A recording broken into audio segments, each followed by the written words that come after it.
একটা সুখের সংসার হঠাৎ করেই বদলে গেল। কেউ যেন অদৃশ্য ঘরে এত অশান্তি, আগে তো সব ঠিক ছিল। আমি তো কিছুই করি নাই, তবুও কেন এত রাগ হচ্ছে? এটা ভাঙলো কি করে? তুই তো এর কাছাকাছি ছিলি। আমি শুধু দেখছিলাম হোটেলটা ভাঙা, এখন কে ঠিক করবে? আমি না।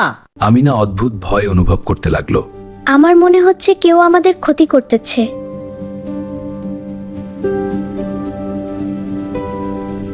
একদিন রহিম বাড়ির সামনে অদ্ভুত কিছু খুঁজে পেল। এইটা কি? মাটির নিচে কেন এই জিনিস রাখা? ওটা ছিল সন্দেহজনক তাবিজ। এটা কি কালো জাদু? কেউ কি আমাদের ক্ষতি করতে চাইছে? গ্রামের লোকেরা বলল এটা কালো জাদু হতে পারে। ভাই সাবধান হন, এইসব জিনিস ভালো না। আল্লাহর উপর ভরসা রাখেন। এভাবে চলতে থাকলে সব শেষ হয়ে যাবে, আমাকে কিছু করতে হবে। হুজুর, আমাদের সাথে অদ্ভুত ঘটনা ঘটছে, আপনি দয়া করে আমাদের সাহায্য করেন। ইমাম তাকে সতর্ক করলেন, কালো জাদু বাস্তব, কিন্তু ভয় পাওয়ার কিছু নেই। আল্লাহর উপর ভরসা রাখলে সব ঠিক হবে। হাপ্টিয়া। তিনি ইসলামিক সমাধান শিখালেন। প্রতিদিন আয়াতুল কুরসি, সূরা ফালাক, সূরা নাস পড়বেন, এগুলোই আপনার সুরক্ষার হুঁশ পড়বেন। তারা নিয়মিত নামাজ শুরু করল। আজ থেকে আমরা আল্লাহর উপর ভরসা করব, আর কোনো ভয় না। আমিনা দোয়া করতে লাগলো।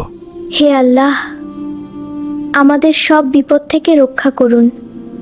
আপনি ছাড়া আমাদের কেউ নেই। তারা তাবিজ সরিয়ে ফেলল। এইসব কুসংস্কার না, আমরা শুধু আল্লাহর উপর ভরসা করব।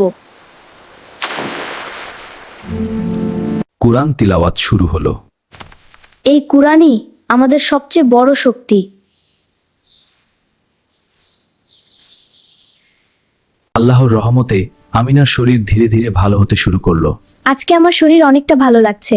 আগে যে ভয়টা ছিল সেটা আর অনুভব করছি না। মনে হচ্ছে আল্লাহ আমাদের সাহায্য করছেন। রহিম আরো বেশি করে আল্লাহর দিকে ফিরে গেল। হে আল্লাহ, আপনি আমাদের রক্ষা করেছেন। আমি প্রতিজ্ঞা করছি, আমি আর কখনো আপনার পথ থেকে দূরে যাব না। সব সময় আপনার উপর ভরসা রাখবেন। ইমাম সাহেব তাদের শেষবারের মতো মনে রাখবেন, কোনো কালে কাজ করতে পারে না। নিয়মিত নামাজ, কোরআন তিলাওয়াত আর দোয়া, এইগুলোই আপনার সবচেয়ে বড় ঢালবে।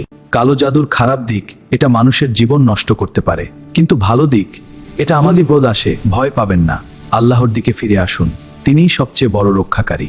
মনে রাখবেন, সত্যিকারের শক্তি কোনো জাদুতে নয়, আল্লাহর উপর নামাজ কায়েম করুন। ইনশাআল্লাহ কোনো কালো জাদুই আপনার ক্ষতি করতে পারবে না।